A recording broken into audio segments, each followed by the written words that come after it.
अस्सलाम वालेकुम। अच्छा, टॉपिक का नाम है mechanism of movement of cilia and flagella, जो कि बहुत आसान और सिंपल सा टॉपिक है। यहाँ पे हम ये देखेंगे जो सीलियम या फ्लैजेलम है, इसकी जो मूवमेंट है ये बेस करती है डाइनिन आर्म्स के ऊपर। मतलब जो डाइनिन आर्म्स हैं इसकी मदद से सीलिया और फ्लैजेला मूव करता है। इसी की वजह से मतलब they are responsible for the bending movement of cilia and flagella. इसका बेंड करना, स्ट्रेट होना, ये सब कुछ बेस करता है डाइनिन आर्म्स के ऊपर। ये बेसिकली डाइनिन आर्म्स कहाँ पे होती है? डाइनिन, आपने लास्ट टाइम वाला लेक्चर अगर पढ़ा हुआ है तो डाइनिन आर्म्स होती है एक्सोनीम के अंदर। जो एक्सोनीम के अंदर मौजूद है डाइनिन, इसका काम है ब्रिज बनाना दो चीज़ों के दरमियान, नेबरिंग माइक्रोट्यूब्यूल्स डुप्लेट्स। जो माइक्रोट्यूब्यूल्स हैं, माइक्रोट्यूब्यूल्स जो कि डबल की फॉर्म में होते हैं, उनके दरमियान जो ब्रिज बनाना जिसकी जिम्मेदारी है वो डाइनिन प्रोटीन की है। ये देख सकते हैं, ये माइक्रोट्यूब्यूल्स का डुप्लेट है, ये माइक्रोट्यूब्यूल्स का डुप्लेट है। इन दोनों को आपस में जोड़ के रखा हुआ जिसने, ये है डाइनिन प्रोटीन। तो डाइनिन प्रोटीन का काम क्या होगा?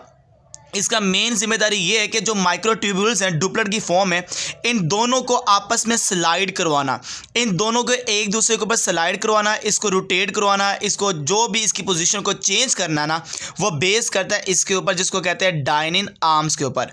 अब यहाँ पे देखा जाए, जो डाइनिन है सबसे पहले क्या करती है? हाइड्रोलाइज करती है एटीपी को, मतलब एटीपी को एडीपी में चेंज करती है, एटीपी को यूज़ करती है। और जब एटीपी यूज़ करती है डाइनिन, तो प्रोवाइड होती है एनर्जी।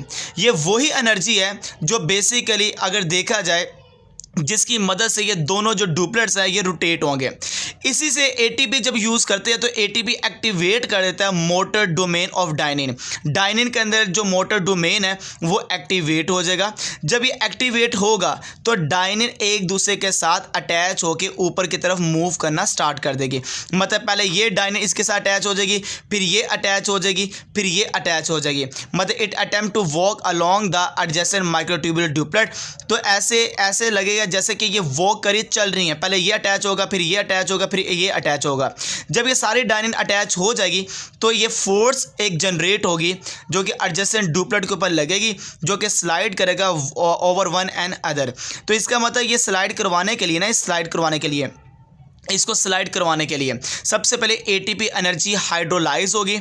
वो ATP motor domain of dynein को एक्टिवेट करेगी और फिर क्या होगा, ये डाइनिन इधर से अटैच होना स्टार्ट हो जाएगी और ऐसे लगेगा जैसे ये चल रही है, वॉक कर रही है, और फिर फोर्स की मदद से ये दोनों डुप्लेट क्या होंगे, स्लाइड करना स्टार्ट कर देंगे इस डुप्लेट के ऊपर। अब ये जो रोटेशन है ना, इसकी जो स्लाइडिंग है इसको रोका जाता है। तो जो स्लाइडिंग को रोकने की जिम्मेदारी है ना, वो बेसिकली काफ़ी चीज़ों की है। जैसे कि स्लाइड ज़्यादा ना हो जाए या स्लाइड नहीं करना, रोकना है, तो बेसिकली ये कौन रोकता है? ब्रिज रोकता है, जो कनेक्ट करता है टू सेंट्रल डुप्लेट को। जो ये आपस में सेंट्रल का ये ब्रिज है, ये करता है, क्या करता है? स्लाइड को होने से रोकता है। इसी तरह रेडियल स्पोक, जैसे ये आपके सामने ये एक बनाया माइक्रोट्यूब्यूल, इसके साथ ये लगा हुआ structure they are called radial spoke है, ये भी स्लाइड होने से रोकता है इस स्ट्रक्चर को। और जो नेक्सिन है, जैसे ये एक डुप्लेट है, ये डुप्लेट है, ये डुप्लेट, इनके दरमियान ये देख लें नेक्सिन प्रोटीन है, ये भी स्लाइड करने से रोकती है। मतलब कि ये जो माइक्रोट्यूब्यूल का डुप्लेट है, इसको स्लाइड को रोकने के लिए जो चीज़ें हैं वो कौन कौन सी है? पहली चीज़ है ब्रिज, दूसरी चीज़ रेडियल स्पोक, और तीसरी चीज़ का नाम क्या है बेटा? नेक्सिन है। अब ये तो था जनरल सा एक कॉन्सेप्ट। हम जाते हैं अब डीप में। सबसे पहले हम देखते हैं मूवमेंट ऑफ सीलिया। जो सीलिया की मूवमेंट है ये basically sliding of double fibrils, जिसको माइक्रोट्यूब्यूल कहते हैं, इसके ऊपर बेस करता है। और ये हमेशा इसकी जो स्लाइडिंग है ना, ये स्लाइडिंग ये basically two groups one and other, जो कि दो ग्रुप्स की में डिवाइडेड होता है, फिर ये स्लाइड करते हैं, वैसे ये स्लाइड नहीं करते। तो अब बताता हूँ इसका मेन जो पॉइंट है। देखें, टोटल जो फिब्रिल्स है वो 9 है।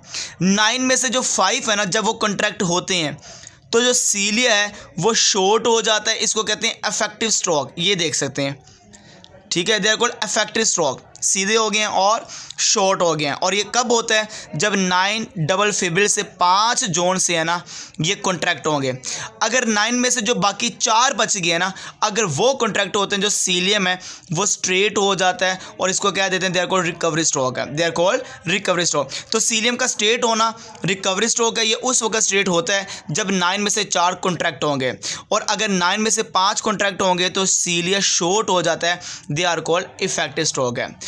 अब आते हैं मूवमेंट फ्लेजेला के अंदर। मूवमेंट फ्लेजेला में ये याद रखना है, ये फ्लेजेला है, इसमें ये वेव जो सी ना बेंडिंग वेव, ये देखें जो नीचे बेंड कर रहा है फिर ऊपर बेंड कर रहा है, बेंडिंग वेव जाती है यहाँ से, तो फिर क्या करता है ये जो फ्लेजेला मूव करता है, मतलब movement of flagella is based upon rapid successive wave of bending. ये बेंडिंग कहाँ से, from the attach to the free end, यहाँ से, तो यहाँ से ये आगे की तरफ वेव जो जाती है बेंडिंग वेव, इसकी वजह से फ्लेजेला मूव करता है, जैसे स्पर्म का प्रोपल करना, मूवमेंट करना फ्लूइड मीडियम के अंदर। तो स्पर्म की जो मूवमेंट है वो बेसिकली ऐसी है जो मैंने अभी बताया कि बेंडिंग वेव की मदद से मूव करना। तो ये बड़ा आसान और सिंपल सा टॉपिक है जो आपने एज इट इज लिखना होता है, इंशाल्लाह आपके नंबर नहीं कटेंगे। तो इसका नाम था mechanism movement of cilia and flagella.